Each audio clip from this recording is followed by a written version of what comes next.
El título de mi charla es El color como técnica proxy para la identificación de muestras contaminadas con metales pesados. El polvo urbano es el resultado de la mezcla de partículas de origen natural y antrópico.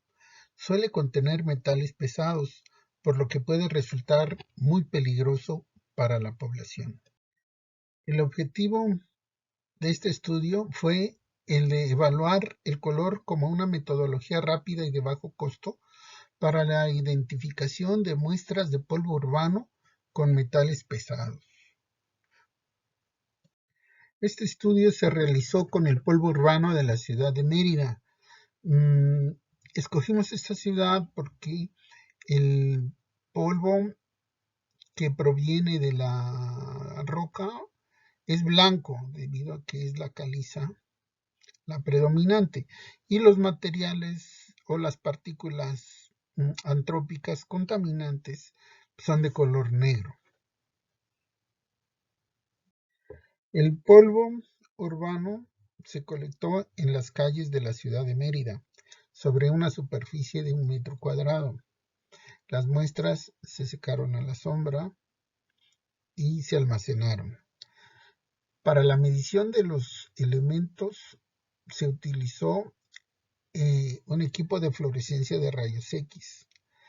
Para la identificación de los minerales utilizamos un equipo de difracción de rayos X, y para observar el tamaño y forma de las partículas utilizamos el microscopio electrónico de barrido.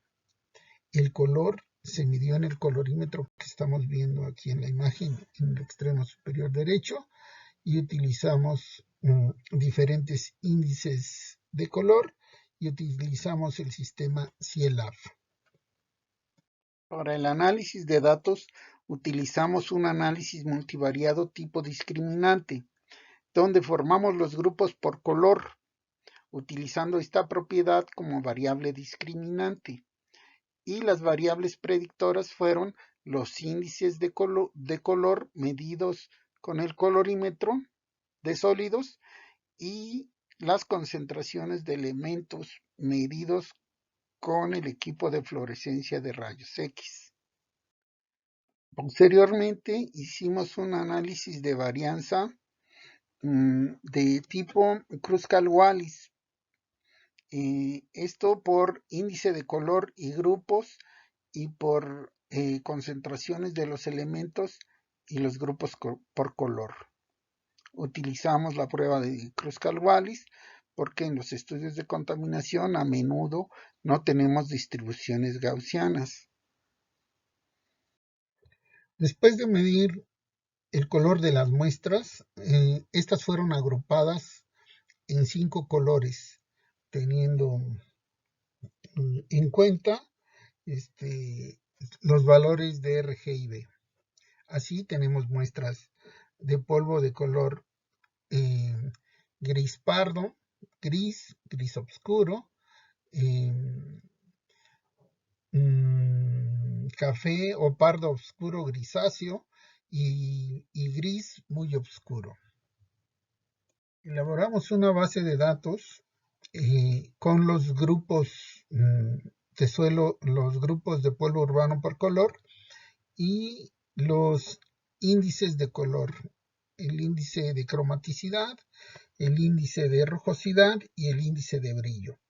Con esto se hizo un análisis multivariado tipo discriminante, lo cual nos arrojó un 92.77% de congruencia, es decir, porcentaje de casos correctamente asignados o clasificados. Esto quiere decir que los índices de color tienen mucha relación con los grupos que formamos. Luego hicimos otro análisis también multivariado tipo discriminante con los grupos de color del polvo urbano, pero ahora considerando los elementos que estamos viendo aquí en la imagen. Y nos arrojó un 46.99% de casos correctamente asignados, lo cual pues no es un buen porcentaje. Sin embargo, sí nos permitió encontrar que el grupo 1 de los gris claros tiene un 76.47% y el extremo, el grupo muy oscuro, tuvo un 87.50%. Entonces, esto nos dice que la formación de los grupos por color, de los grupos de polvo urbano por color, tiene mucho sentido en cuanto a los extremos, a los gris claro, los gris oscuro, y por lo tanto, pues sirve para identificar esos extremos. Bueno, con la misma matriz de datos de los grupos de color y sus concentraciones de elementos y de índices de color, hicimos análisis de varianza tipo Kruskal-Wallis porque no tenían una distribución gaussiana los datos. Bien, con los índices de cromaticidad y de brillo encontramos un patrón donde viene de valores de más a menos, donde el grupo 4 se sale de ese patrón. Noten en brillo y en cromaticidad. Con respecto a los metales pesados, del tipo del cobre, del zinc y del plomo, que son los más comunes elementos antrópicos, pues tenemos un patrón inverso con respecto al patrón encontrado con el color. Es decir, el grupo 5 es el más contaminado con cobre y el grupo 1 el menos. Los colores grises claros también tienen menores concentraciones de zinc que el grupo 5 que tiene las mayores concentraciones. El mismo patrón lo encontramos para plomo y también con el hierro. El hierro también, una buena cantidad del hierro es antrópica. Bien, con este otro color tenemos sí hay diferencias significativas entre los grupos, pero el patrón no es el mismo que el de los elementos señalados en rojo. Y bueno, tenemos estos otros, el rubidio y el itrio, que también no siguen ese patrón. Ahora estamos viendo los resultados de la observación del polvo urbano al microscopio electrónico de barrido. Estas partículas esféricas son producto de la combustión. Esto generalmente contiene hematita o magenita, que son partículas antrópicas negras y que tienen estos tamaños, en este caso 20 y tantas micras, pero que cuando se descomponen, se intemperizan, se forman partículas del tamaño de las respirables, menores de 10 micras, hasta más pequeñas, ¿no? Las que entran por la nariz y las que llegan hasta el pulmón. Bien, estas partículas tienen plomo. Miren, del lado derecho tenemos la gráfica del contenido de los elementos principales contenidos en estas partículas. Miren, aquí está el plomo. Claro, el mayor componente en el polvo urbano pues es el calcio, producto de la calcita y de la roca dominante en la ciudad y en sus alrededores. Ahora estamos viendo el resultado del análisis con el equipo de difracción de rayos X. Estos son los minerales que encontramos en las partículas de polvo urbano. Bien, cuando